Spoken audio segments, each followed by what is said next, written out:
Justin Jefferson, if you haven't paid attention today, Justin Jefferson signed a 4-year, $140 million contract to stay with the Minnesota Vikings today.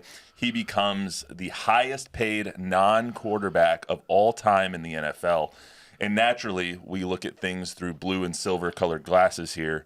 And my immediate thought was Jerry Jones messed up again, because now they're going to be paying the Jefferson tax. You might not be wrong. I mean, you look at the numbers, and they're almost identical with the production that's come from the two of them. I think of Justin Jefferson as a better player just because I think he makes the more flashy plays. He has the one-hander over that he had against the Bills, that he does the things that you're just like, what the hell is that? CeeDee is just so productive in this offense. He has all the numbers, and if you look at them side by side, he has a very good argument to be paid as much or more than Justin Jefferson does, even though I think Justin Jefferson's the best the best wide receiver in football. This is going to cost the Cowboys $35.25 million a year now, just because they wanted to wait till after Justin Jefferson's done. But didn't they know? Don't you think they thought this was what was coming? But that's the point. What the hell are you thinking? Like, you know this is coming. Did you think that CeeDee would have taken less earlier? I think that there's now a precedent. There wasn't a precedent before. I mean, I have all the contracts right here, and but Jerry, what they had to beat before was A.J. Brown's contract, which was $32 million a year. Now they have to beat $35 million a year. That's $3 million.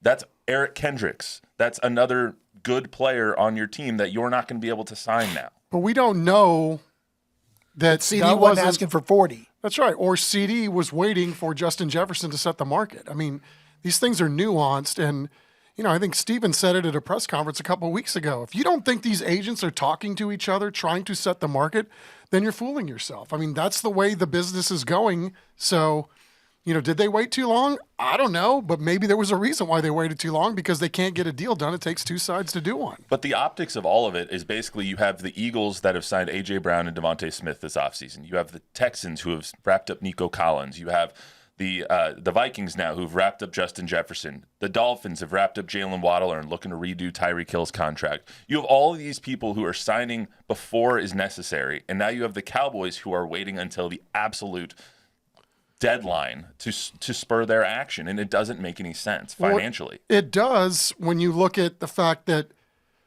the Vikings can pay Jefferson quarterback money because they're not paying the quarterback the money. Well, in the Cowboys situation, they're paying the quarterback money.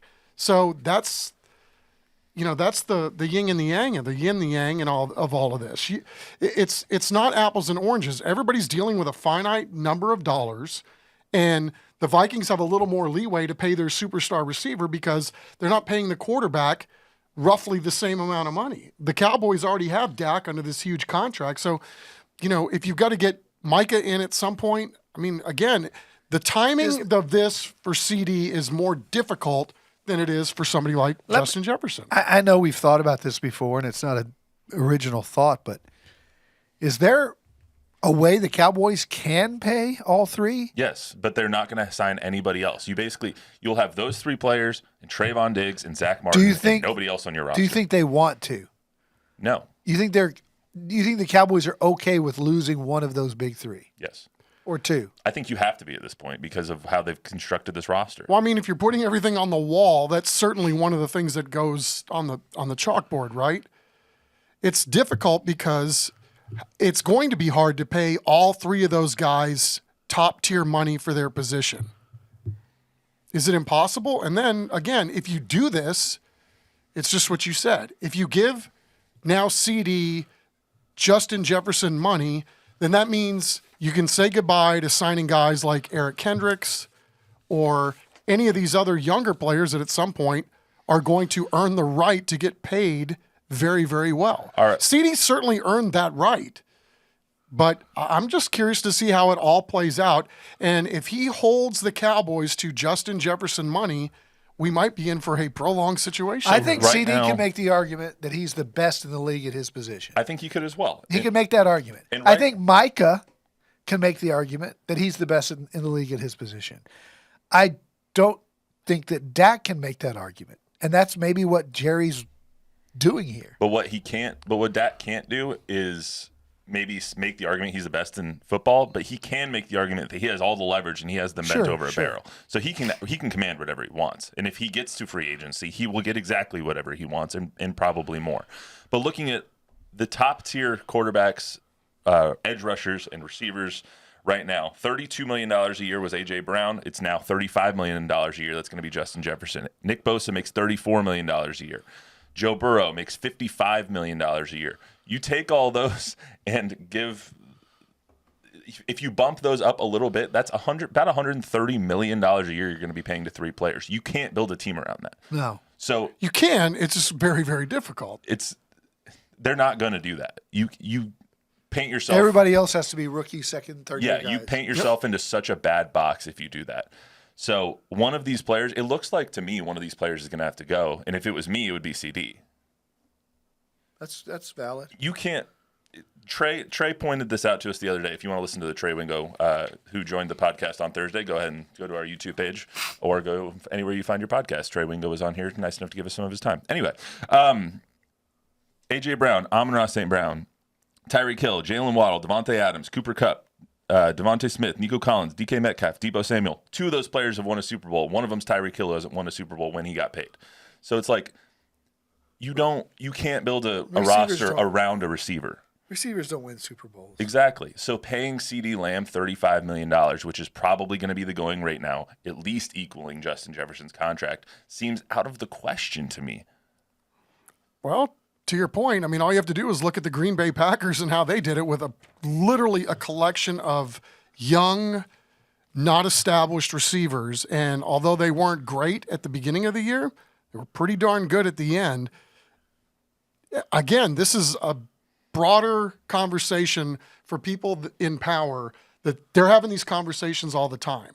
And you're right. It may come down to CeeDee or Micah and not both, but I just don't know where they stand in terms of, their global thinking on all this. And I mean, you guys are going to tell me I'm crazy, but I don't think it's out of the question.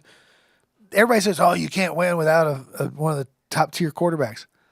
Tampa went just as far as the Cowboys did, or further last year, with Baker Mayfield on a 1-year, $6 million deal.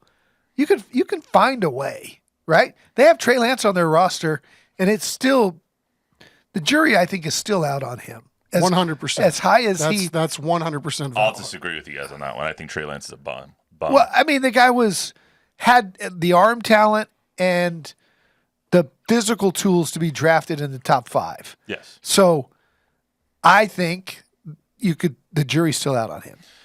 The jury is still out, but he's not ready to play or take over a team. I think that you can pay either CeeDee or Dak. If you're going to pay CeeDee, I don't think you can afford to pay Dak $55 million because you're paying a top-tier receiver $35 and you have so many other spots on your roster. I'd rather have CeeDee. If you're going to pay Dak, I don't think you need to pay a top-tier receiver because a top-tier quarterback, which you would be paying him to be, is supposed to elevate those people around him. Just because is it chicken or the egg? Is Dak making CeeDee or CeeDee making Dak? I think it's a little bit of both at this point. But Dak has always had a top tier receiver on his roster. At Texas A&M, was it Johnny Manziel or was it Mike Evans? Exactly. Me and David Chancellor used to have that argument. Amari Cooper, but it was both. Amari, if we're being honest, Dez, CeeDee. He's always had a top tier receiver on his roster. Can he do this without one? We might have to find out sooner rather than later because I don't think you just can't pay 35, 35, and 55 and have a decent roster around you. That's just not going to happen. So I think that's fair. But it goes to the larger point of nobody understands what the Cowboys are actually doing here with their roster. They know what they're doing. They're not telling anybody. They're just not telling anybody. Yeah, they know what they're doing. And again, some of this is, you take this year by year. You gave Dak the money, and Dak certainly earned the right to get paid like a top-tier quarterback. But now what do you do going forward? And for every dollar that Dak makes, that means it's somebody else that's not making it. And so you're going to have this push and pull literally every year. But that goes to an even further point of why not do the deals, create yourself the cap room, because if you do the deal now with Dak, his cap number will lower from $55 million, which means you can help your roster now. It seems like what they're doing is they're being like, We've put all these void years onto all these contracts to try and lower cap numbers for the past 5 years, trying to win a Super Bowl. We didn't get our Super Bowl, and now we're going to pay the piper with no more void years. And we're just like, you know what? This is what our roster is. This might be the year that we have to reconstruct these deals and we have to reset our roster, our cap. I think that's what they're doing. That's what it seems like, at least. And I think at the end of the day, they'd rather not, but I think at the end of the day, they're prepared to lose any of those guys. They're prepared to lose Micah if they had to. They're prepared to lose, not all of them, but they're prepared to lose one or two of these guys if that's what it comes down to. I think they're prepared to lose one of the offensive guys. I don't think they're ever going to let Micah walk out the door. Remember, though, there was those conspiracy theories this offseason about, were the Cowboys planning all that negative stuff about Micah in the offseason because, the culture stuff, and they're a little annoyed with his podcast and his mouth. And well, he's definitely got some things going on outside of football. He's got a career outside of football that he's cultivating currently. Yeah, and he's got a brand that he's working on, but why isn't he on the field last week when he said he allegedly? I mean, I don't know for sure. I mean, it was reported that he was going to be there last week, and then he's been in the building, so I don't want to make it sound like he's not going in, getting the books, doing all those kinds of things, but time on task on the field is something that is very precious this time of year because this is where young players learn how to play with guys that are already established in the league. Conversely, guys like Micah are learning how to play with other guys that he's playing with for the first time. Eric Kendricks said as much the other day. This is an important time for me because everybody plays differently. And so my time on the field with these guys for the first time is super important. So, I think Mike McCarthy kind of alluded to that publicly. It's just very, very odd if you want to be one of those guys that's paid the full. What are you doing that makes a team want to pay you the full if you're not doing these things now when you're 2 years away from having your contract redone? Or at least 1 year away, but for sure 2 years. This is why you're a professional, Chuck. That's a perfect segue into the next topic. Mandatory minicamps starting this week. Are Micah and CeeDee going to show up? And is it important that they do? You were there on Thursday. You talked to the guys in the locker room. You saw kind of it looked like, from afar at least, that Mike McCarthy was not very pleased. No, I think there was a sense that he was irritated and agitated, and that why would he have to get up here this time of year? It is voluntary, so there is that. However, if you don't have your best players at these practices, then guess what? The tempo is going to be different. When Dak is on the field, things are humming, they're clicking. When he had 3 on there, when he had 1 on the field, that looked like a well-oiled machine between guys that had time on task. If Dak wasn't there, if Dak was like, well, it's the offseason, I don't need to be here, those practices would have had a completely different tempo, at least according to my eyes, based on, Cooper Rush trying to do the same cadence as Dak and also Trey Lance and how Trey Lance moves at a different pace than Dak does. I mean, there's all kinds of things at the eye test where you can see why Dak is clearly the number 1 quarterback, as he's proven anyway, but even in a practice setting. So, Micah not being there, I think that says a lot. And maybe you have to read between the lines on some of this stuff, but I think it might be what he thinks is in his best interest right now. I just don't know that truly it really is. I think CeeDee will not be there. I think Micah will be there. And Chuck, you think it's something, not nothing, that they're not there because of the quality of reps and practice that they will have. No, I think I need to make this clear. I 100% understand why CeeDee's not there. 100%. You don't want to get hurt on a practice field that's voluntary when you're going up for your first huge contract renewal. So CeeDee has earned the right to put the voluntary in voluntary, which is I volunteer not to show up. So I'm sure he's still doing his studying and doing all those other things too. Micah is a year removed away from that. So my guess would be, and again, this is totally a guess, CeeDee will not be there this week. Micah should be there, but I'm 50-50 on whether or not he shows up. Do you think that speaks to his leadership or lack thereof?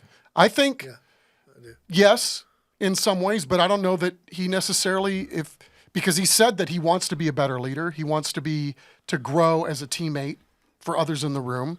But if you're not there and if you're not practicing what you preach, then what's the issue here? So I think he's missing a chance here to solidify himself like Dak had. You know, Dak, if not our boy from Steele High School, Terrence. Terrence Steele. Those are probably the two most well-respected players on the roster for their work ethic and for being there every single day. First one there, last one to leave.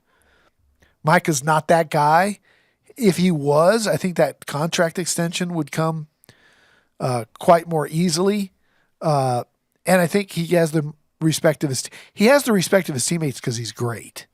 But you could go much further with that, and it's just immaturity on his part. He's just young. Yeah, I don't know what the motivation is, and there's no question that you can guarantee week one, Micah Parsons will be available. He'll be full speed. He'll be ready to go. He'll be amazing. But this time on the field right now is very, very important. Again, it's maybe not so much for Micah. It's the guys around him, especially the younger guys. That's just something he doesn't get yet because he's young. I mean, I find it hard to believe that DeMarcus Ware or DeMarcus Lawrence would have done that. You know, the two guys that are obviously well known for their work ethic, well known for the leader that they are on the defense. I find it very hard to believe that DeMarcus Ware of all people would have missed, and that's the mantle that Micah's carrying. He's got some knucklehead in him. There's no question. I think it's just I think he's a businessman and he's working his business, and so if it doesn't necessarily align 100%, the football side, or being on the field, I should say. I think that's where we're at. I think the business of football has creeped into the mind of Micah Parsons at this time. Kind of like young Shaq. Young Shaq, when Kobe was always mad at Shaq because he wasn't putting in the time in the offseason. He was always overweight.